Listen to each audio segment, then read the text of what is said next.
Sejam bem-vindos a este vídeo neste canal. Quero aqui fazer um react a um recorte de uma live do Padre José Eduardo no canal de Daniel Pires, onde se trata de algumas questões de demonologia.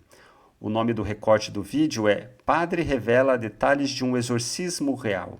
Então aqui ele conta suposto caso de possessão demoníaca, do que seria algumas ações do demônio no mundo, e eu gostaria de tecer alguns comentários ao que é dito. Bem, antes de tudo quero dizer que conheço pouco o Padre José Eduardo, mas o pouco que eu vi alguém que parece ser uma pessoa muito sábia, conhecedora, né, da doutrina da igreja. Vi uma live de apologética, né, no qual ele participou, e participou de modo muito brilhante. Então, é com muito respeito que eu quero fazer alguns comentários ao que é dito no trecho, né, desta live sobre demonologia. Isso porque aquilo que a igreja ensina de modo oficial em sua doutrina sobre demonologia, sobre os demônios, é muito pouco. A maior parte do que é dito sobre questões de demonologia são opiniões de teólogos, de exorcistas, e que, sendo opiniões, podem ser questionadas, criticadas com respeito, pode-se apresentar outros pontos de vista. Então é com essa base que eu quero aqui tecer alguns comentários ao que foi dito nesta live. Mas vamos lá, vamos ver o que o padre vai dizer e vamos tecer alguns comentários que julgo ser oportuno. O sacerdote me contou um relato de um exorcismo interessante. Quem te contou? Um sacerdote. Que a moça tinha se apaixonado por um homem que mexia com ocultismo. Então eles foram fazer um pacto com o demônio. E os dois? E em que consistiu o pacto? Ela engravidou dele e os dois abortaram, sacrificando o próprio filho no altar para Satanás. Bem, então aqui começa o relato, né? Um casal que, no caso, ela engravidou, abortaram a criança e ofereceram a criança em sacrifício como um pacto com Satanás. Bem, eu não vou entrar aqui no mérito da questão do pacto em si, que muitas pessoas procuram algum tipo de pacto com Satanás, com entidades, com o que quer que seja. Isso não é de duvidar, isso é muito real, né? As pessoas procuram solucionar os problemas da sua vida ou conquistar algum tipo de poder, de status, de posse, às vezes de modo mágico. E às vezes usa até a religião, inclusive usa até a Deus, até a Jesus Cristo de maneira mágica para conseguir benefícios. Isso está muito arraigado, né, no ser humano. Então não é de se duvidar que pessoas, inclusive, procuram pacto com Satanás para alcançar alguma coisa. Se isso funciona, é outra questão que eu não vou tratar aqui, né? Mas vamos adiante, porque aqui o que importa é o resultado disso, né? Que é uma suposta possessão. Vamos lá. Como é? Ela engravidou dele. Os dois iam fazer um pacto. Ela engravida. E os dois abortam e sacrificam, né, o aborto do filho deles no altar para Satanás. Resultado. Nossa. Onde foi essa história? Coisa demoníaca. Isso sim, bem claramente. Resultado, ela depois terminaram e ela voltou para a igreja. Tá aí. Quando ela voltou para a igreja, já durante a missa ficou possessa. Perfeito. Então, essa moça, né, com seu namorado, fez pacto com Satanás, abortou, realizou um aborto. Depois, diz ele, voltou para a igreja. Então, se supõe que era alguém que talvez fosse de igreja, talvez não muito praticante, jovem, né, enfim, e procurou fazer esse pacto. E depois volta para a igreja, e ao voltar para a igreja, na missa, ficou possessa. Bem, será que de fato era o demônio que a possuiu? Ou não? Né? A igreja pede que se tenha critérios muito precisos, né, para verificar se uma suposta possessão é possessão ou alguma coisa psíquica, psicológica, psiquiátrica, assim por diante. Bem, não é de estranhar que essa pessoa possa ter, ao voltar para a igreja, manifestado o demônio. Ela carrega provavelmente culpa por ter abortado, por ter procurado mexer com essas coisas ocultas, e então provavelmente é alguém que acredita nessas forças ocultas, acredita em demônio, acredita nesses poderes, né? E quando volta para a igreja, certamente volta com a consciência pesada de ter mexido com isso. Então pode ser que ela ache que o demônio ficou nela, que porque ela procurou essas coisas, ela abriu brecha para o demônio, então o demônio pode ter ficado ali, e ao mesmo tempo ela carrega a culpa do aborto que ela cometeu, ela está em pecado, e tudo isso favorece que o demônio esteja com ela. E ao voltar para a igreja, o que é praxe acontecer? O demônio manifestar para depois ser talvez expulso, né? Isso pode ser o demônio, ou será que pode ser uma sugestão psíquica? Né? O fato de ela mesma acreditar, por ter entrado em contato com Satanás, ou procurado entrar em contato com Satanás, por ter essa crença que ele pode estar ali, a própria psique dela autossugestiona que se manifeste. Eu sugiro que procurem no canal um vídeo onde trato possessão ou hipnose, mostrando como muito do que se chama possessão demoníaca às vezes não é senão autossugestão hipnótica, né? E que os casos de supostas possessões funcionam mais ou menos como uma espécie de hipnose, autossugestão, né?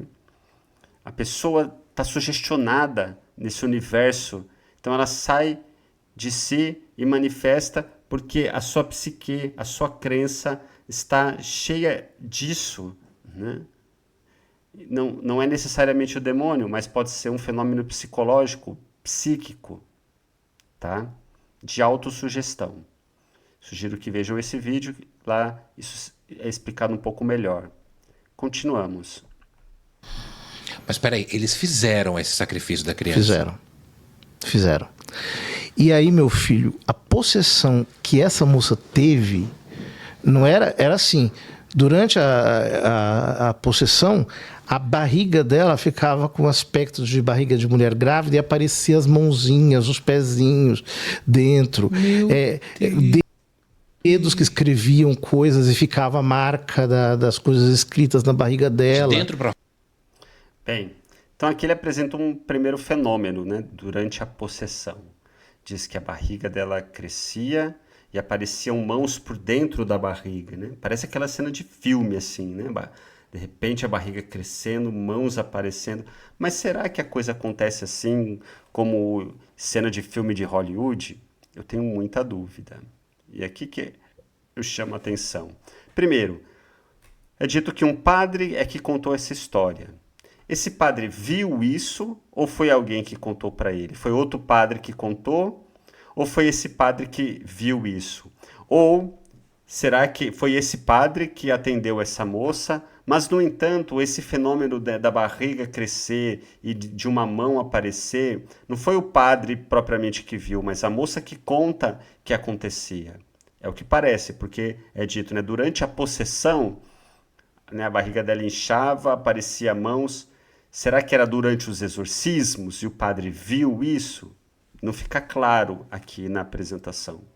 Isso é complicado, é isso que eu quero chamar a atenção. O cuidado na hora de narrar supostos fatos do demônio, disso, daquilo.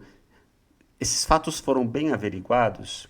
Porque a gente observa, tenho estudado essa questão de demonologia há um bom tempo, relatos e tudo mais, né, dos exorcistas, dos casos, e a gente vê duas coisas. Uma coisa é aquilo que a pessoa que diz que está sendo atormentada pelos demônios, aquilo que ela conta, do que está acontecendo com ela. Então, né, vem lá a narrativa. Nossa, estou sendo perturbada por demônios, eu vejo o demônio me bate, coisas estranhas na minha casa acontecem, objetos caem, voam, somem, barulhos estranhos vêm. Mas a pessoa que está contando. O exorcista viu isso? Não. É a pessoa que está contando. E será que isso que ela está contando é verdade? Ah, então pode ser que a pessoa esteja mentindo, pode ser que ela esteja mentindo, Ou pode ser que ela esteja contando coisas que ela acredita que aconteceu, mas que não aconteceram. Uma pessoa que às vezes está perturbada mentalmente, está em situações psicológicas, psíquicas fragilizada, às vezes isso pode acontecer. De ela achar que determinadas coisas aconteceram e não aconteceram exatamente. Tá? E isso não ser exatamente mentira consciente. Então isso pode acontecer, certo? Então uma coisa é o que a pessoa diz, outra coisa é o que o exorcista vê. E às vezes aquilo que o exorcista vê é muito menos do que parece. Tá? E aí tem que se tomar muito cuidado, porque mesmo e a gente tem narrativas de casos, por exemplo, né, que a pessoa diz que na casa dela tem barulhos, tem isso, tem aquilo, o exorcista vai e de fato ele escuta barulhos estranhos, objetos caem e são truques. Porque às vezes existem truques conscientes e até inconscientes, porque a pessoa ela quer de alguma forma aparecer. Consciente ou inconscientemente, tem relatos de supostas casas que estavam assombradas, que o demônio estava lá e tudo mais, e que eram fraudes, né? Então, fica a pergunta, o exorcista, ele verifica bem o fenômeno para saber se a coisa aconteceu mesmo, como é narrado ou não? Porque eu duvido muito que a coisa que um fenômeno assim tenha acontecido, né, como aquela cena de Hollywood, a barriga crescendo, mãos aparecendo. Pode ser que a pessoa tenha contado algo, mas no modo de contar, né, a percepção aumenta porque a pessoa está perturbada e ela crê que é o demônio que está ali. Então a própria percepção, a própria crença faz com que você experimente os fenômenos e conte de um modo às vezes aumentado. Não é mentira, mas é a própria psicologia. Talvez sim, enquanto ela às vezes estava sofrendo, né, ataques, supostos ataques, quando isso acontecia, ela sentia a barriga dela crescer ou ficar inchada e sentia mãos, né, por dentro dela. Veja, não é estranho isso porque ela sofreu um aborto. E ela ter esses sintomas que remetem à gravidez, talvez tenha ali um pouco de culpa se expressando no corpo. Isso é possível? Para a gente ter ideia, temos, né, a questão, por exemplo, da gravidez psicológica, que é real. A barriga cresce mesmo. A mulher sente coisas de mulher grávida e não está grávida. A menstruação para a gente ver o poder do psiquismo no corpo, como é forte. Então, provavelmente, o fenômeno que aconteceu é isso, né? Pode ser psicológico, mas no modo de contar, né, a coisa às vezes vai indo sem muito critério de verificação. Por que eu digo isso, né? Esse cuidado para saber até que ponto esses fenômenos que são contados foram bem verificados. Vou dar um exemplo de um livro do padre Gabriele Amorfi, muito conhecido. Ele diz assim no seu livro: o demônio quer mostrar o seu poder. E como ele quer mostrar o seu poder, esses fenômenos, eles acontecem. E aí ele fala da levitação, pessoas às vezes levitam, o demônio, né, que está ali. Aí o entrevistador, porque isso está num dos últimos livros do padre Gabriele Amorfi, que é um livro de entrevista, né?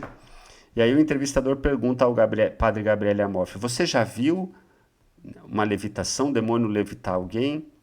Aí ele responde: uma vez, talvez, eu não me apercebi muito bem.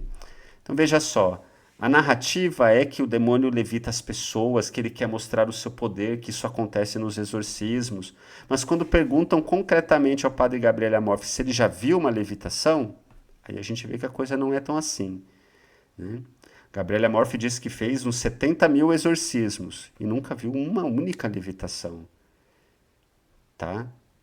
E aí, quando se conta, no entanto, né, que o demônio age no mundo, que o possesso às vezes levita, que sobe pela parede, que faz isso e aquilo, mas de modo concreto, verificado, parece que os fenômenos são bem menos. São bem menos. Então, o que eu chamo a atenção aqui é esse cuidado ao contar determinados fatos de suposto ataque do demônio, para saber se isso de fato foi verificado, tá? Com relação a esse fato, não tem como avaliar, porque os elementos do que foi contado aqui são muito poucos.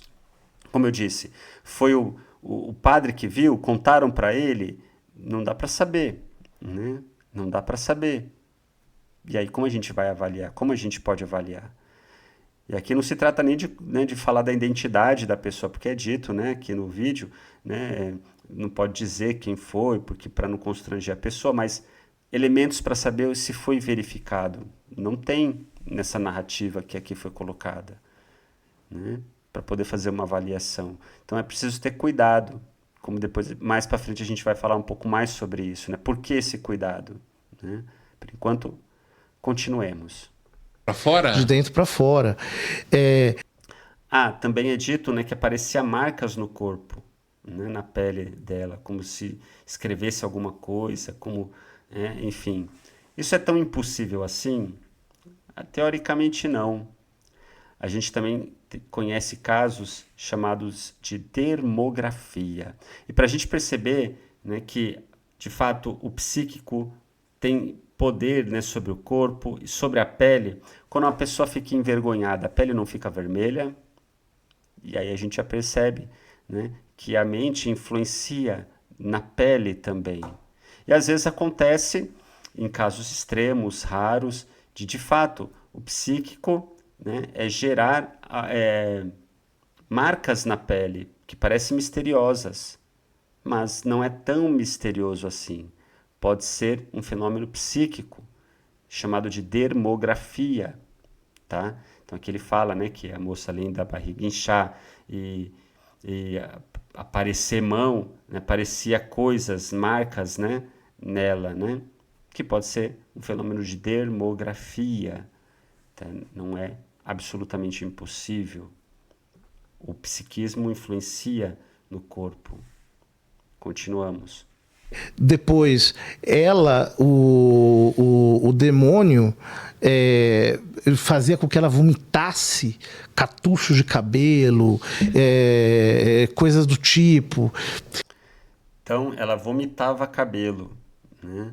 Isso é sinal do demônio? Não propriamente, porque também se conhece quadros clínicos de transtornos mentais, psíquicos, né? Psiquiátricos, psicológicos, de pessoas que ingerem coisas e depois vomitam coisas. Bem, isso é possível que até em mágica se faz. Temos aí o David Blaine, ele engolia sapo vivo, né? E depois regurgitava e cuspia o sapo vivo. Isso para ter ideia. Então não é um fenômeno absolutamente inexplicável o fato de ela às vezes cuspir alguma coisa, né?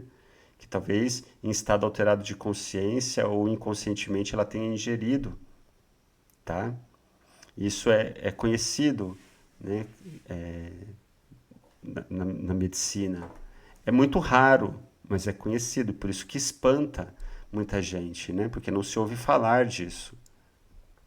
Chegou um dia em que, durante a oração, ela ficou possessa e ela começou a coçar as suas partes íntimas como um cachorro coçando, assim, desesperado. Tipo, Bem, isso também não é estranho nesse caso, né? Alguém que primeiro que ao voltar, né, para a igreja entende que tinha cometido pecado porque teve relação com seu namorado, porque abortou, porque sacrificou a criança a Satanás. Então veja, essa pessoa carrega e deve carregar uma culpa muito grande com relação à sua sexualidade, aquilo que ela fez, o pecado, o contato, né, ou a tentativa de contatar-se com o demônio, com Satanás. Essa pessoa está psicologicamente, né, cheia de traumas, está psicologicamente frágil.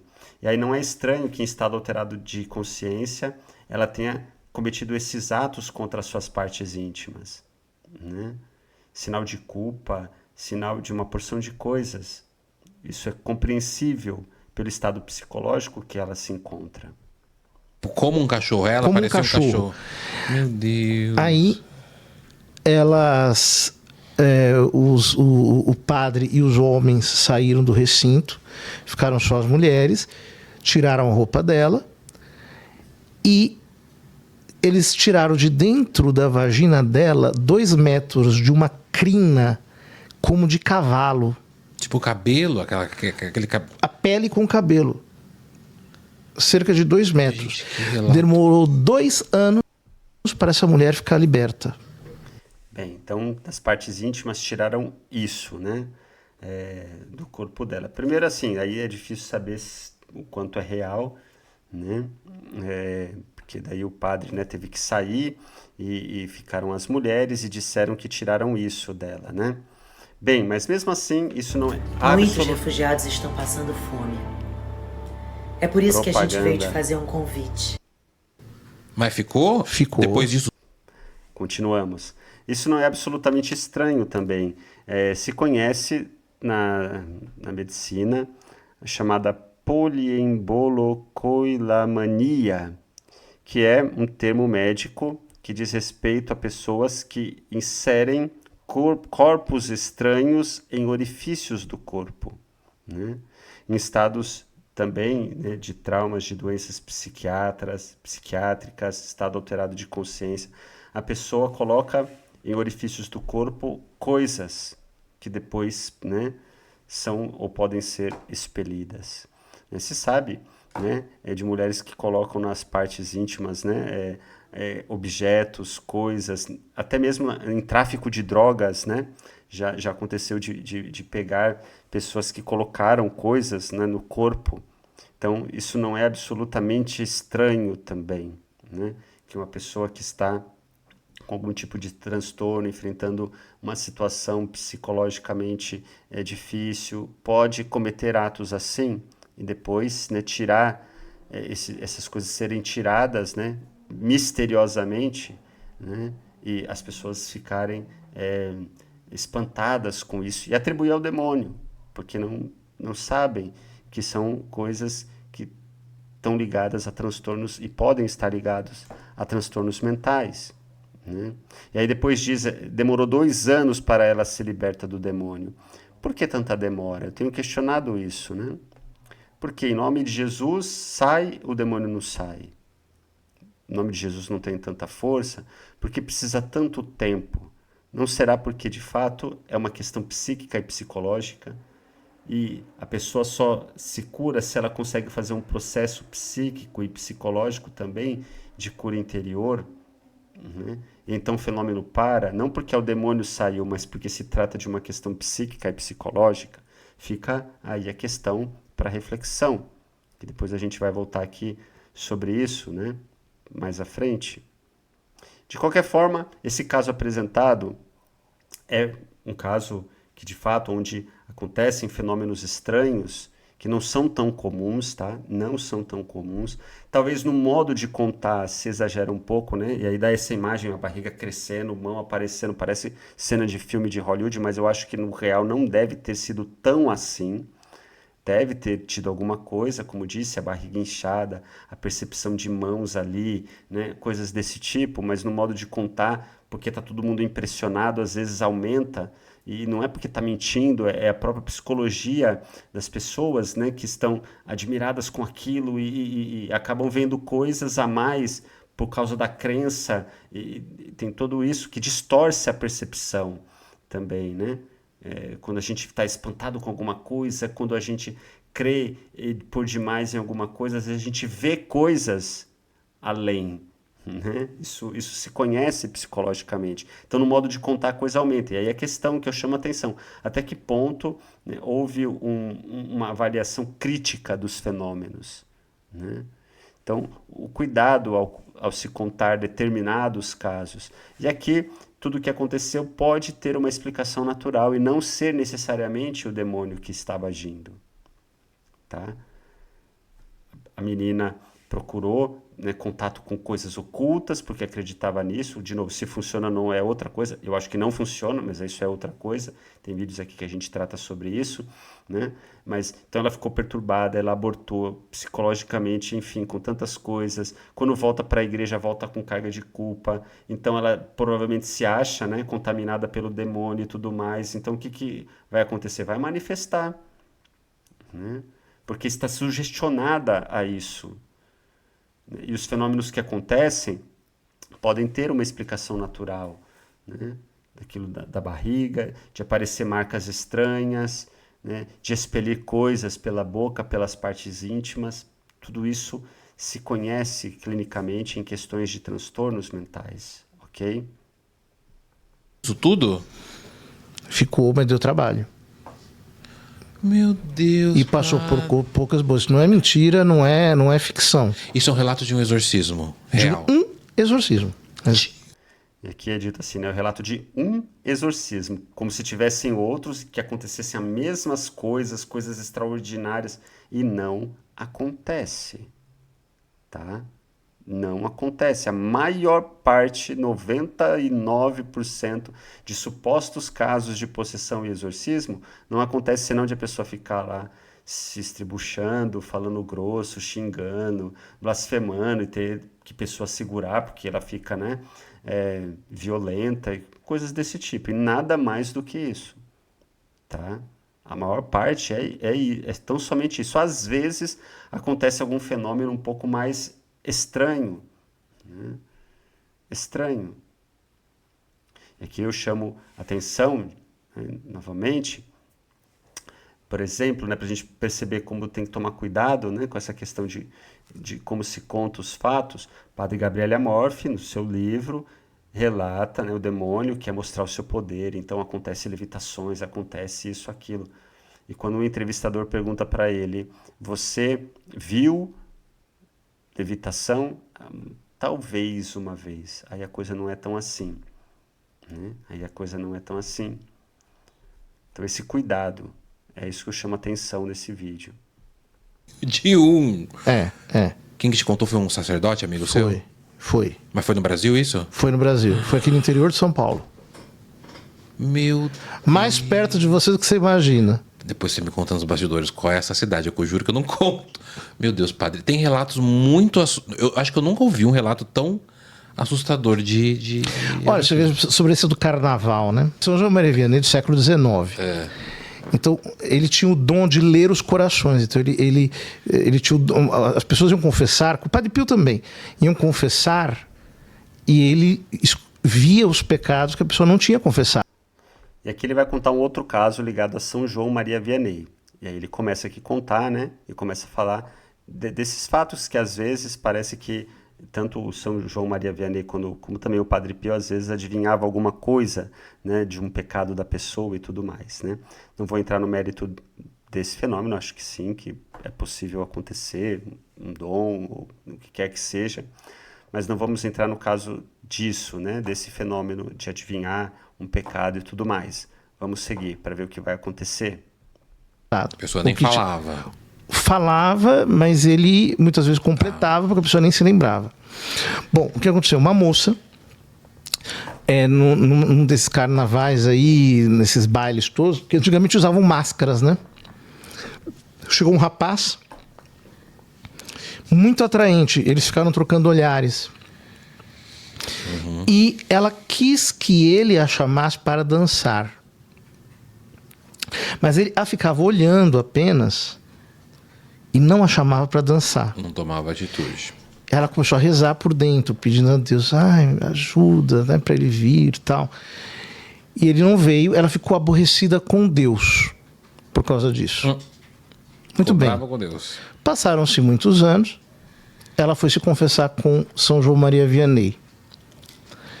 Terminou a confissão, ele disse, tem um pecado que você não contou. Amei. Aí ela falou, eu não me lembro, examine-se, você não me contou.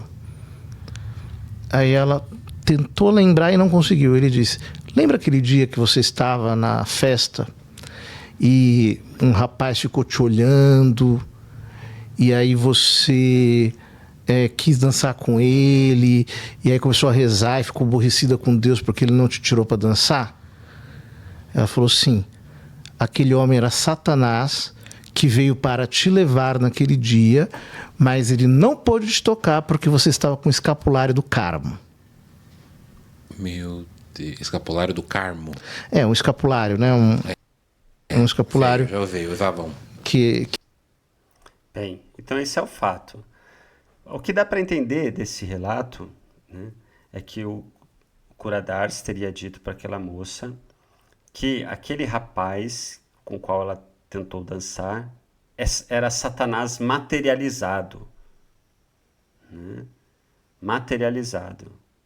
Bem, é difícil de dar crédito a uma narrativa assim. Né? Inclusive, vamos ver o que ele vai dizer aqui depois. Que algumas pessoas usam, né, católicas. Você veja, as pessoas se expõem a perigos que elas não imaginam. Porque ela queria porque queria, né? E ficou brava com Deus ainda, né? E ficou brava com Deus. E pecou por causa disso. Então, o pecado era esse. Era esse. Era o aborrecimento com Deus. Mas mal sabia que ela ia quase dançar com o Satanás. Tem umas lendas assim que fala que a Mas isso não é lenda, hein? Ah, isso não Parece é lenda. lenda, Parece. mas não é lenda. Olá. Isso está na Hagiografia de São João Maria Vianney. Olha lá. Então aqui é dito, né? Não é uma lenda, é real, está na geografia dele. Então, supostamente, Satanás se materializou na forma de um rapaz e aquela moça iria dançar com Satanás. Será que isso pode acontecer? Eu duvido muito.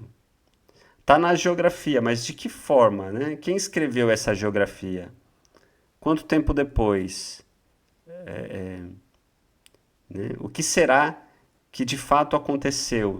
Será que de fato Satanás se materializou? Duvido.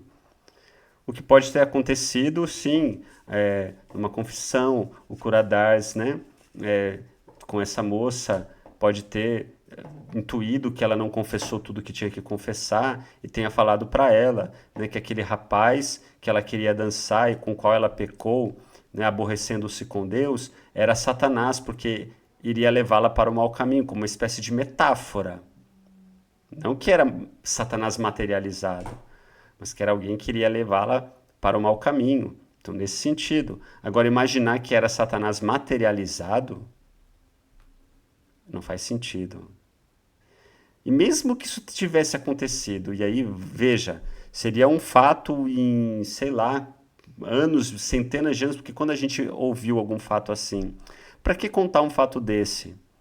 Imagina na cabeça de uma pessoa simples. Bem, pode ser que tenha uma pessoa materializada ali, que na verdade é Satanás. Então posso começar a achar que tem pessoas que na verdade não são pessoas, mas são Satanás materializado. Não, percebe? Isso não tem sentido algum. Não tem sentido algum. E pode às vezes levar as pessoas a pensarem em bobeira. Né?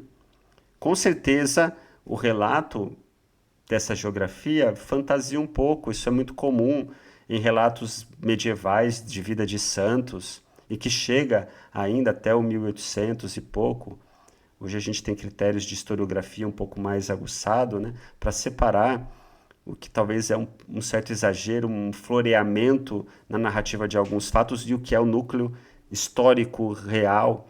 Nesse caso, eu imagino que o núcleo real é isso, que alguma coisa o padre deve ter dito com relação a alguém que era Satanás, porque ele ia levá-la para o mau caminho, mas não que era Satanás materializado.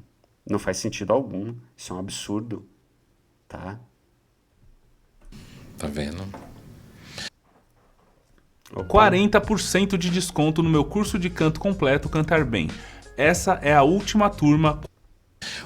Você falou do Padre Pio, a igreja também atesta as batalhas dele com o demônio, né? Todo mundo atesta, porque... Eu não atesto. E a igreja não atesta. Sim, tem pessoas que acreditam. Pode ser que o próprio Padre Pio acreditava que apanhava do demônio e as pessoas que ouviam... Porque o que se diz é que às vezes à noite tinha barulhos no seu quarto. E aí se dizia que, né, ele apanhava do demônio. Ninguém nunca viu, tá? Ninguém nunca viu. Será que não era, por exemplo, paralisia do sono? Ou algum outro fenômeno psíquico? Ah, você está dizendo que Padre Pio é louco? Não, não. Ter algum transtorno psíquico, alguma questão mental, não significa ser louco. Isso não diminui em nada a santidade do Padre Pio e do Curadars. tá? E a igreja não entra no mérito de dizer se o que acontecia ali era de fato demônio ou eram transtornos psíquicos e mentais. O importante é que, independente de ter sido demônio ou alguma questão psíquica mental, eles se santificaram. Isso que é importante. A igreja não entra no mérito de dizer e atestar que era o demônio, que Padre Pio apanhava do demônio. Aliás, nós temos pronunciamento antigo, né, da igreja, isso também está em vídeos aqui do canal, seja o vídeo onde tratamos, né, dos dogmas da igreja com relação ao demônio, e no vídeo onde trato aqui da vexação diabólica, né, trago ali documento da igreja, onde se diz que a ideia de que pessoas possam sofrer violência da parte do demônio para serem santificadas, a igreja não concorda com essa ideia. Porque é o que se diz, né? Padre Pio ou Curadás apanhava do demônio como uma forma de santificação. Não. A igreja não aceita essa ideia. Tá? Como também o Catecismo da Igreja Católica, parágrafo 395, nos diz que o demônio ele não age diretamente na natureza, mas só por meio indireto. E causa danos espirituais. Tá? E somente indiretamente físicos. Então essa ideia de o demônio diretamente bater em alguém, isso não está na doutrina da igreja. Eu sei que tem exorcistas que defendem essa ideia, né? Mas será que não são fenômenos psíquicos, psicológicos? Né? Como, por exemplo, a paralisia do sono e outros transtornos mentais, em que a pessoa tem a impressão de estar sendo sufocada, de alguém estar lutando contra ela, enfim. Provavelmente. Sugiro que assistam um vídeo no canal sobre vexação diabólica, onde a gente trata um pouco dessa questão, né, de suposta violência que o demônio pode fazer em alguém. Provavelmente são questões psíquicas, psiquiatras, psicológicas, tá? Então a igreja não afirma isso doutrinariamente. Pelo contrário, ela tem um pé atrás com essa ideia de o demônio bater em alguém. E o Catecismo, de novo, repito, diz que o demônio age indiretamente na natureza, causando males espirituais. E o mal que o demônio causa, através da tentação, é o pecado. É quando o ser humano cede ao pecado. Tá? Quando ele estava vivo era só... O São João Maria Vianney também, hein? Lutava com o demônio? De noite, ele não dormia nenhuma noite. Ele conseguia dormir no máximo 2 horas. Porque quando vinha algum pecador mais grave, que o demônio ficava com raiva, que ele ia se confessar, era surra, pisa, quebrava as coisas, jogava o santo de cima da cama. Quem jogava o demônio? O demônio. De novo, nunca ninguém viu, tá? Nunca ninguém viu. Isso acontecia à noite. E aí já faz pensar, né? Se era o demônio ou se eram fenômenos psicológicos, né? Como, por exemplo, a parassonia, né? Ou paralisia do sono e outras coisas, né? Mas, de novo, sugiro, assistam um vídeo sobre vexação aqui no canal. Gente, eu tenho essa ideia de demônio, né? Igual você falou agora, de que ele possui uma pessoa e ele vai fazendo desgraça na vida da pessoa. Mas o demônio tem esses poderes, padre, de mexer coisa e... Está escrito, Mateus capítulo 4, Lucas capítulo 4, as tentações de Jesus, que o diabo pegou Jesus e levou para o pináculo do templo e para um monte muito alto. Se o diabo pode fazer isso com Jesus, o que ele não vai poder fazer com você e comigo? Minha avó fala... Bem, e aqui ele usa essa passagem, né, das tentações de Jesus para justificar a ideia de que o demônio pode agir fisicamente no mundo e causar coisas, né, espantosas. E acredito que o uso dessa passagem é equivocada, bem equivocada, né? Porque ele supõe que nas tentações de Jesus, de modo físico, o demônio pegou Jesus e levou lá, né, no pináculo do templo. Levou como? Teletransporte, voando, como que foi? E depois, e aí a gente vê como o texto não é tão físico assim, porque o texto diz que o demônio levou Jesus para um monte e mostrou a Jesus todos os reinos, né, da terra. Não existe uma montanha de onde você veja todos os reinos da terra. Claramente o texto é metafórico. As tentações de Jesus não são físicas nesse sentido que o demônio ficou levando Jesus para cá, para lá por teletransporte ou voando. É interno. É interno. As tentações são internas, tá? Nessas visões plásticas, né? No sentido, e o que elas significam, né? Que Jesus podia fazer qualquer coisa que iria estar protegido. Então ele poderia fazer qualquer coisa sem, né, discernimento algum que sempre os anjos iriam sustentar, quase como um super-herói, ou que ele poderia ter todas as coisas. Então as tentações são descritas de modo metafórico, tá?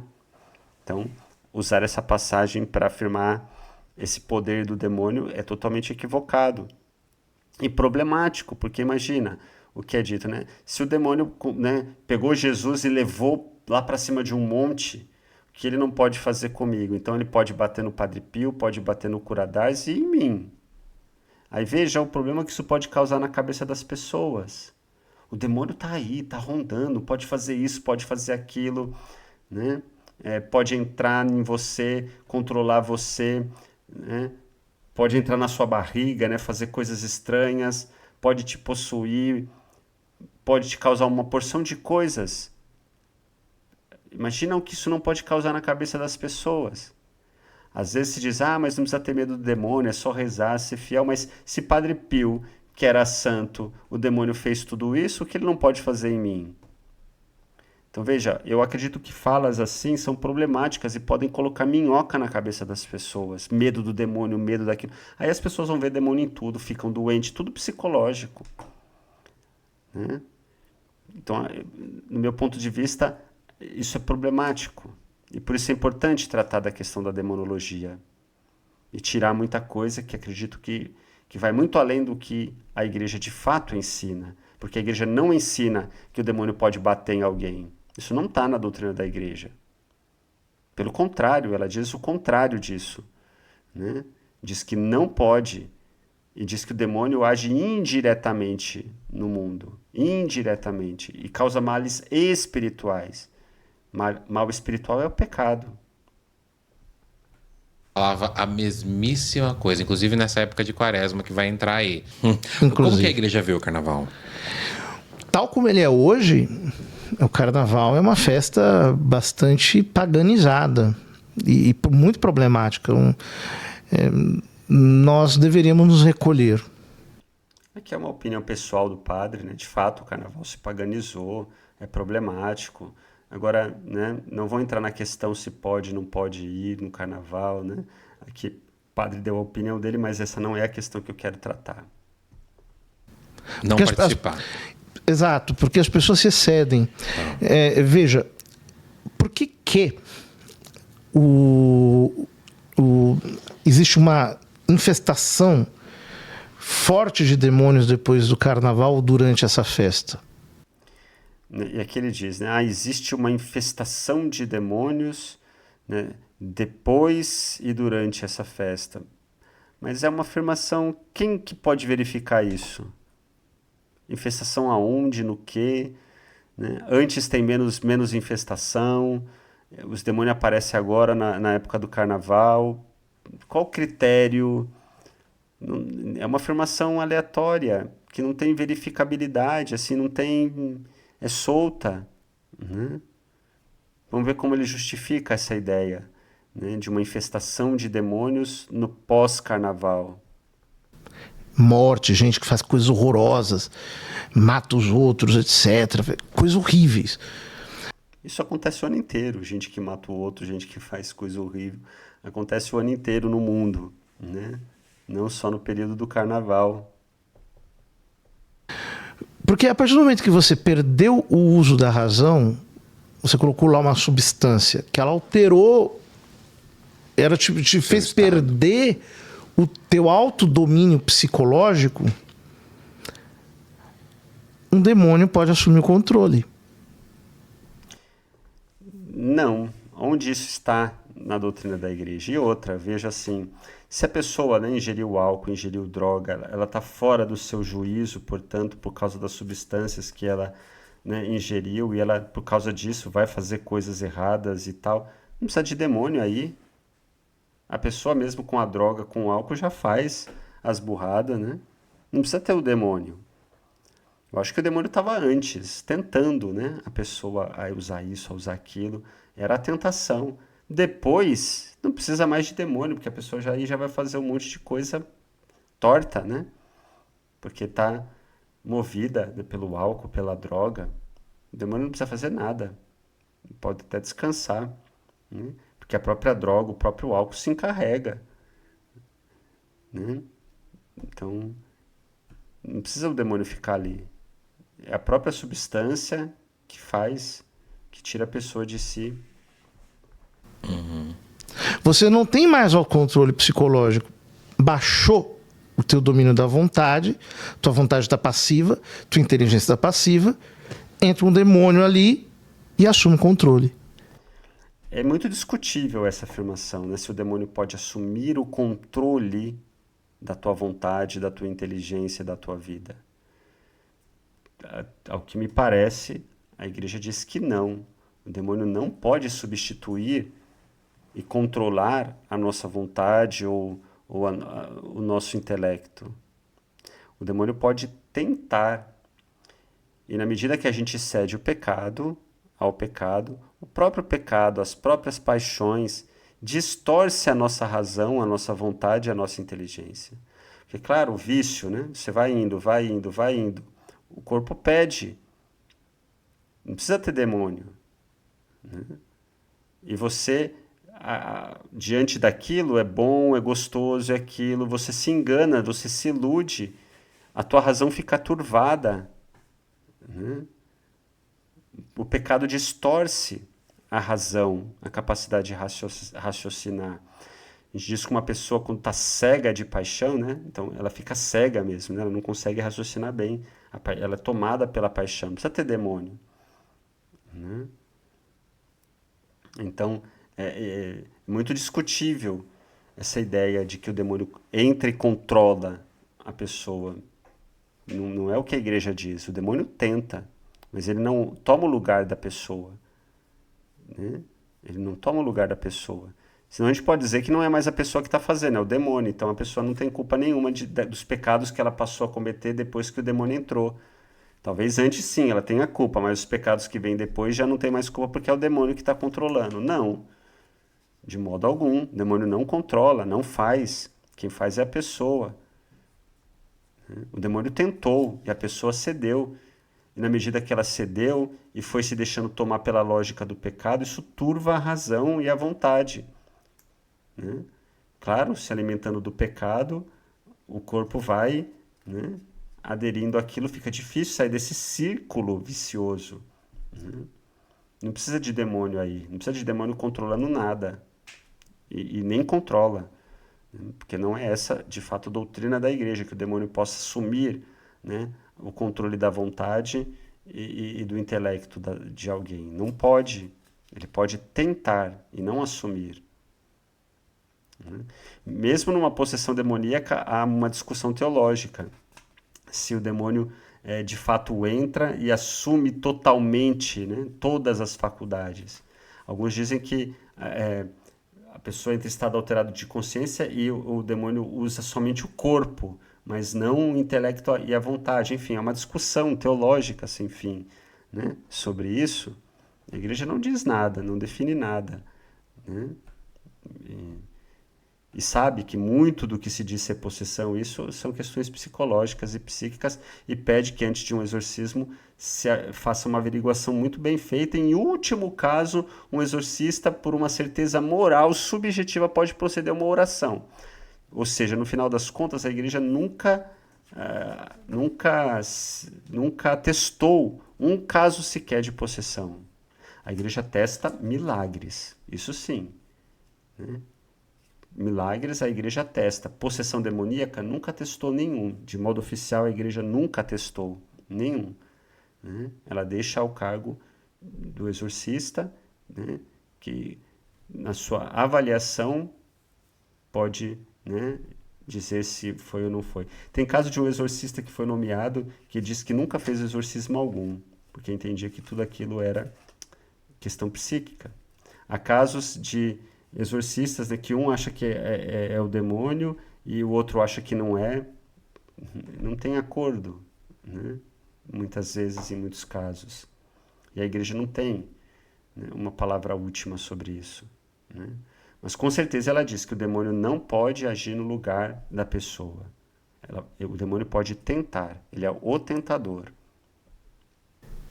E se ele se aloja, você está perdido. Isso é Então, ele não se aloja, né? que a igreja reconhece como possessão ou não? Ainda não. Ainda não. A possessão é uma coisa mais profunda ainda. Isso aí seria o quê? É quando ele se apodera de todas as faculdades da pessoa. De maneira total. A possessão. É. Mas O que, de novo, eu disse é muito discutível. Sim, a pessoa entra em estado alterado de consciência, geralmente naquela manifestação, né, de possessão, né? A pessoa está em estado alterado de consciência.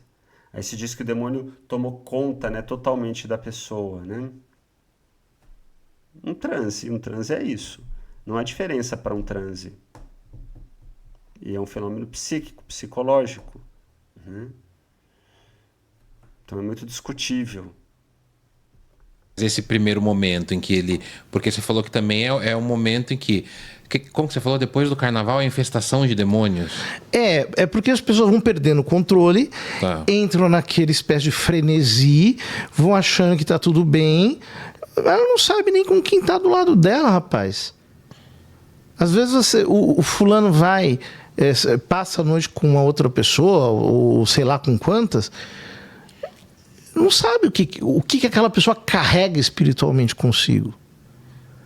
Introjeta para dentro de si o inimaginável. Essas coisas são sérias. São Paulo diz em 1 Coríntios capítulo 6, quem se une a uma prostituta torna-se um só espírito com ela. Tipo o cliente da prostituta. Ou seja, o que é que você está levando para a sua vida? As pessoas não param para pensar isso, elas acham que é só um momento. Uhum. Todo endemoniado achou que era um momento só. Que aquilo ali era só um instantezinho. E depois ele percebeu que colou nele algo de que ele não consegue mais se descolar.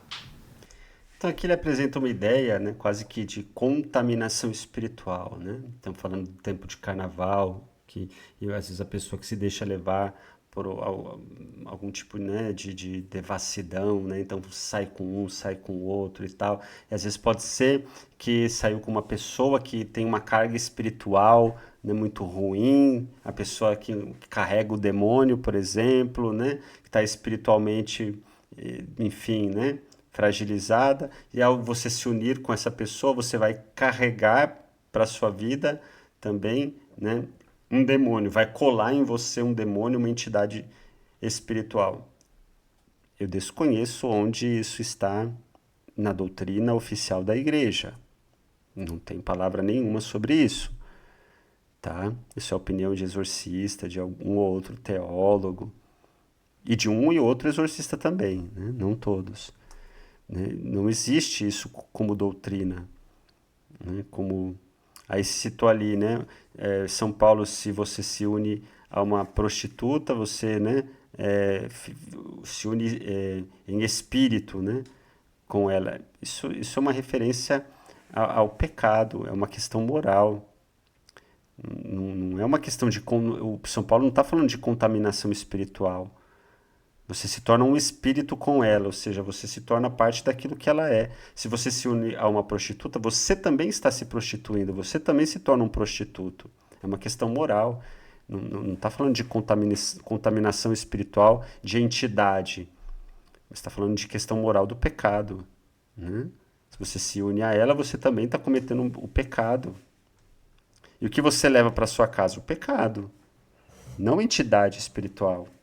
Não tem nada que eu saiba que a igreja ensina que tenha contaminação espiritual nesse sentido.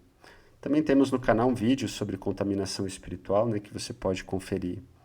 Mas essa ideia não é ideia que vem, que é de fato doutrina da igreja, né?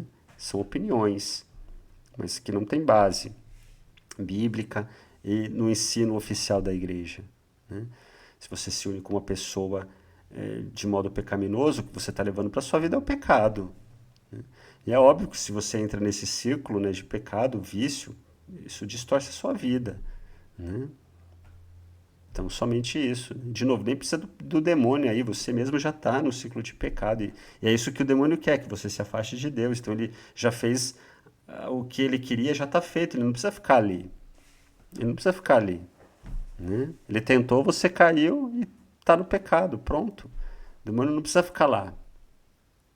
A nossa luta não é contra entidades espirituais, a nossa luta é contra o pecado. Também tenho aqui no canal um vídeo sobre batalha espiritual. A nossa batalha não é contra entidades sobrenaturais, é contra o pecado, tá?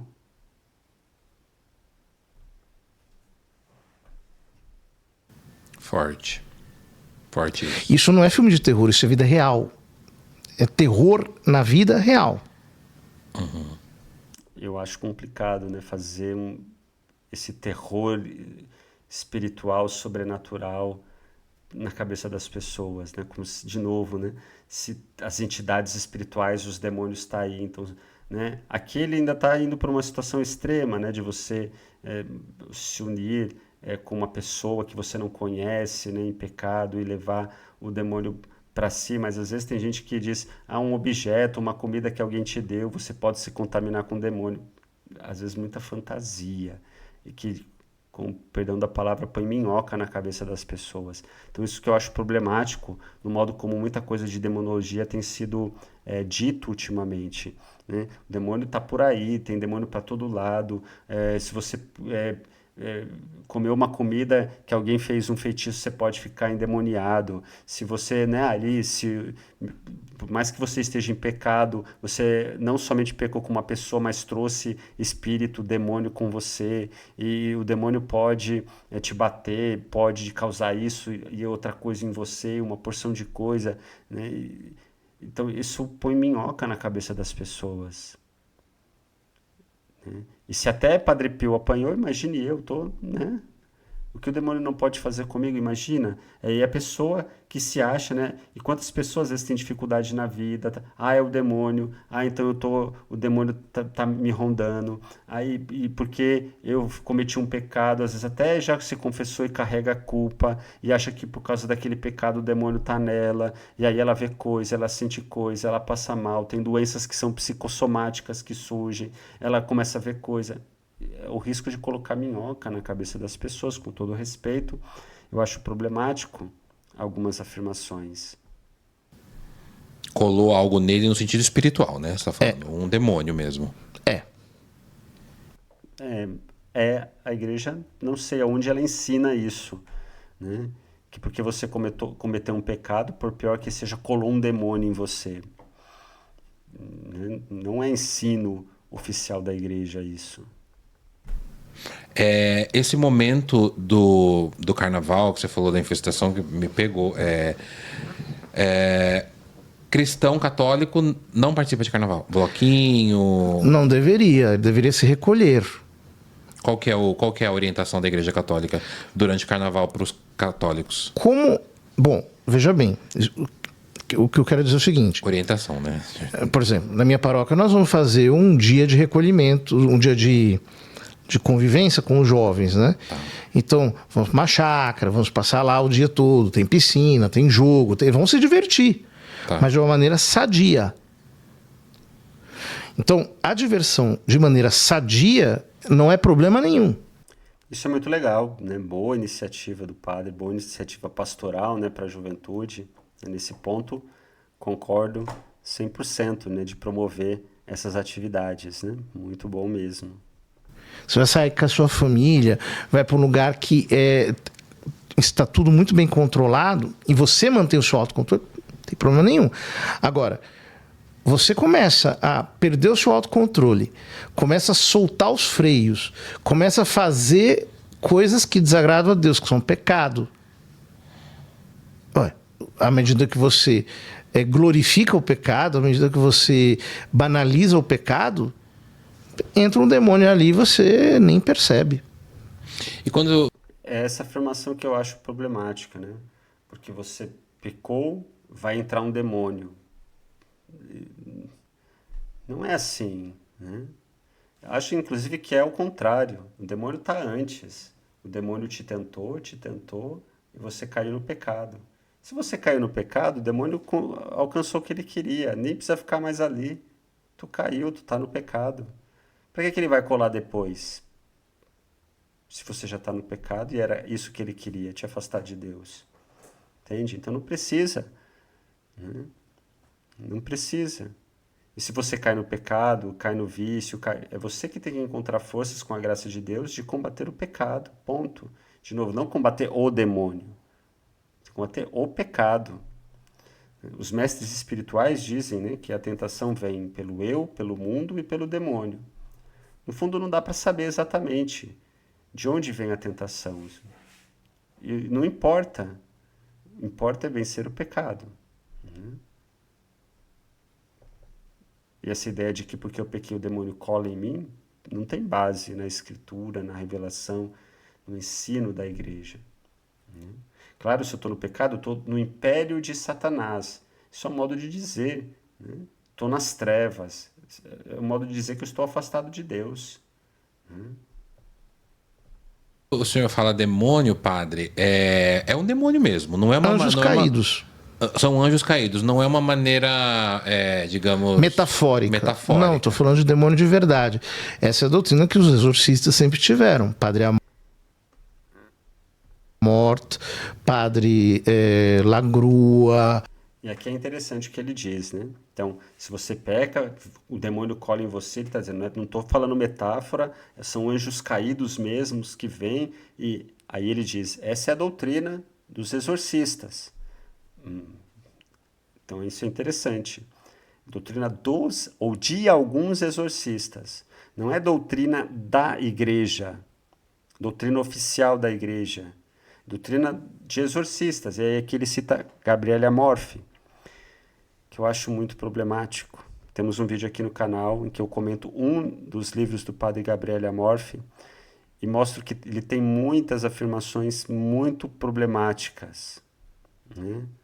Que vão muito além do que a igreja ensina, e algumas, inclusive, vão na contramão daquilo que a igreja ensina. Tá? Então, o padre Gabriele Amorfi é muito citado, é muito falado, quase que tido como a maior autoridade sobre demonologia e exorcismo. Eu acho isso um perigo, né? E um problema, porque muito do que ele diz vai além do que a igreja ensina e vai mesmo, inclusive, na contramão do que a igreja ensina. Temos aqui um vídeo no canal em que comentamos um dos livros do padre Gabriele Amorfi, você pode conferir.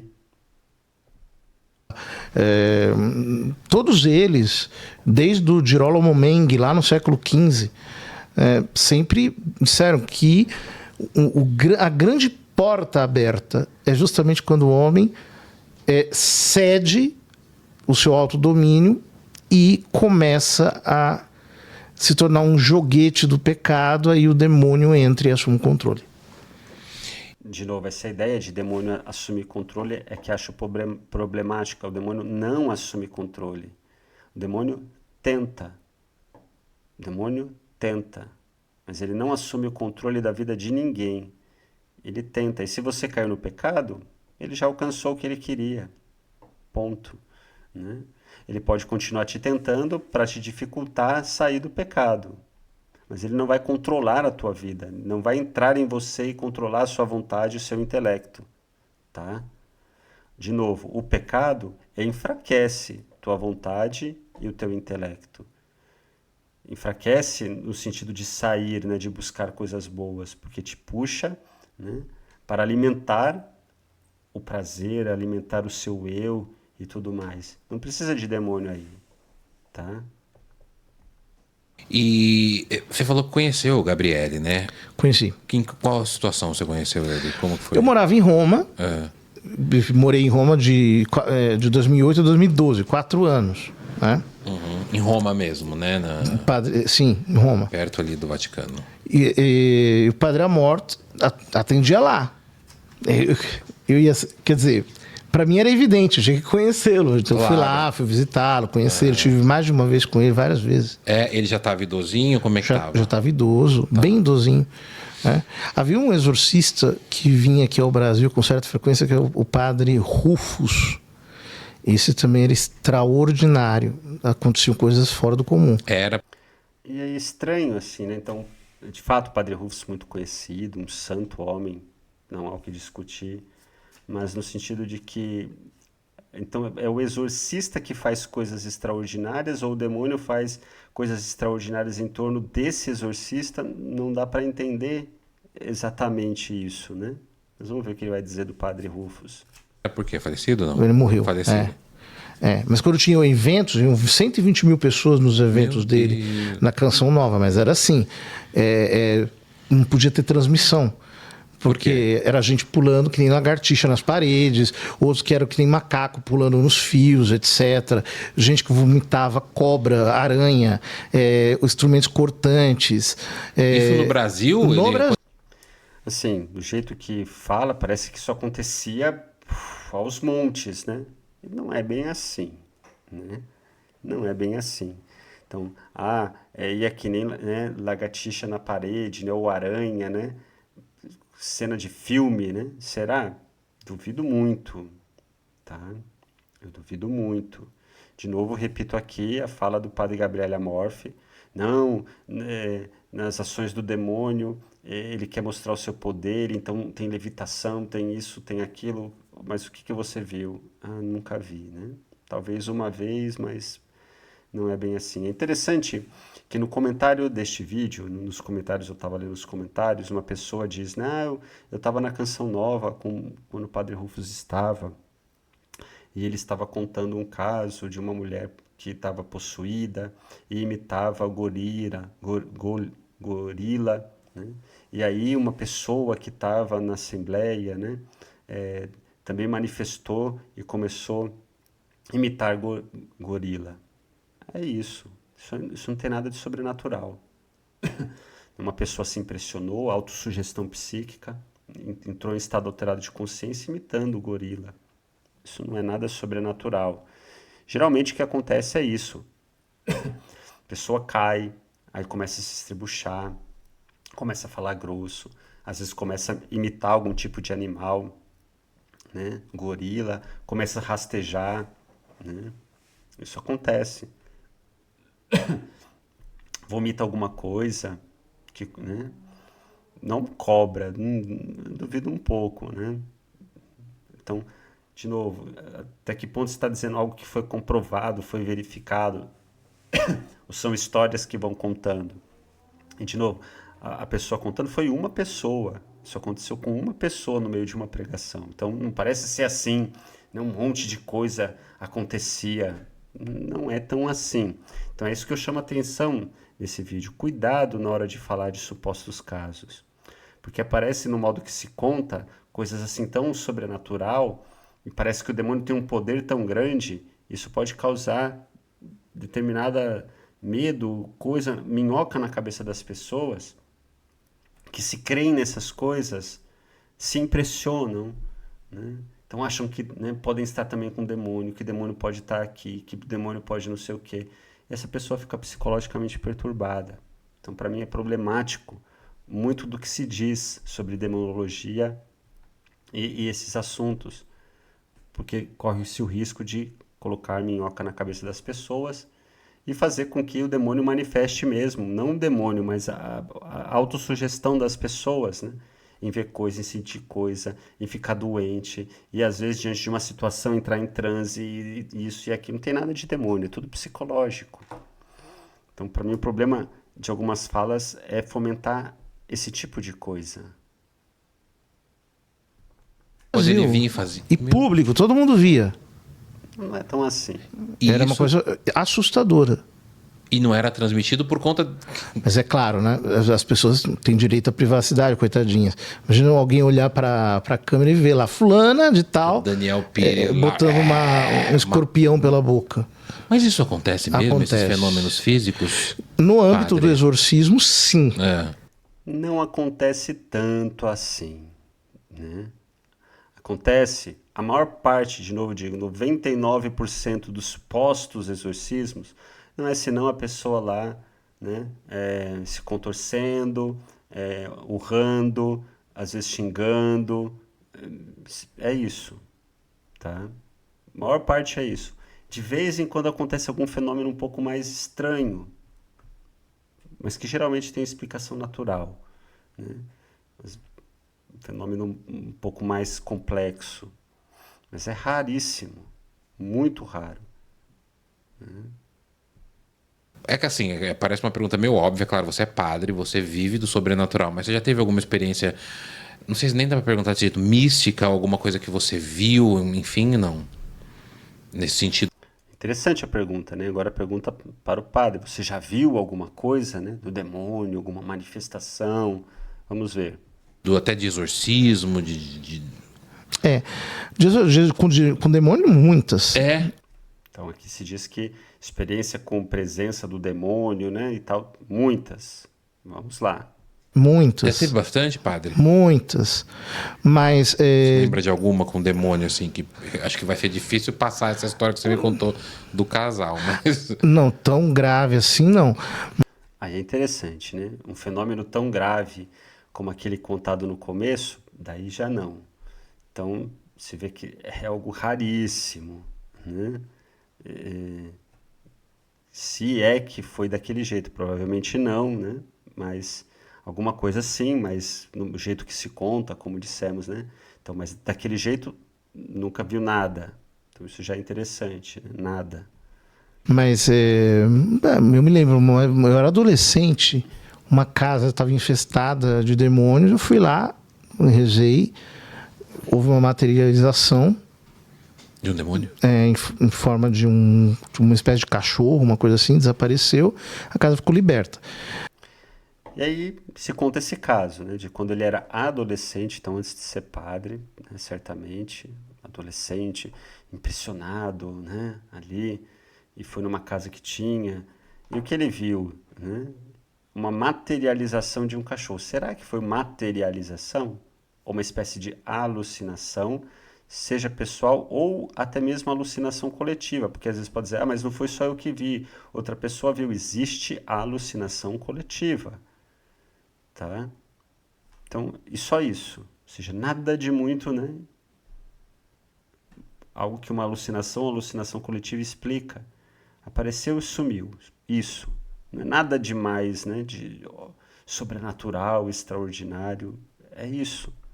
E de novo, a maior parte de exorcismo, isso, aquilo, não acontece nada de demais, a não ser aquilo que é muito comum, a pessoa se contorcer, urrar, xingar, falar, né, coisas às vezes obscenas, isso, blasfemar, se contorcer, babar, é isso, tá?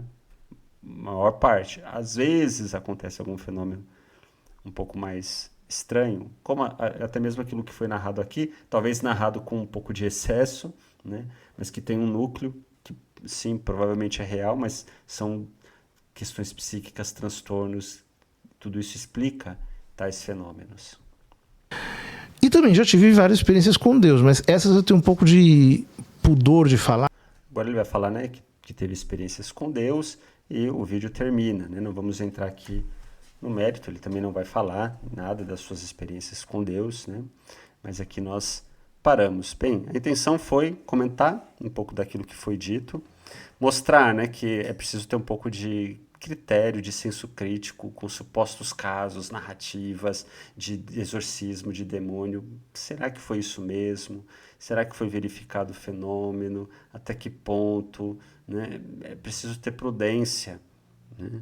Porque às vezes isso pode, né, no modo como é contado, de um jeito, às vezes sem muita verificação, e aumentando coisas, não às vezes que é mentira, mas a própria psicologia da crença, né, aumenta a coisa no modo como percebe as coisas, porque acredita e vê coisas além e conta de um jeito e aumenta e vai, e parece que o demônio tem esse superpoder. Isso, de novo, né, pode colocar minhoca na cabeça das pessoas.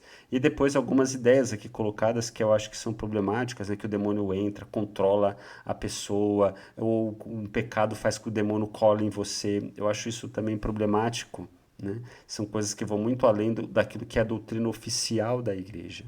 Então eu chamo a atenção para isso, né? Estando aberto também ao diálogo, à contraposição, de novo, né?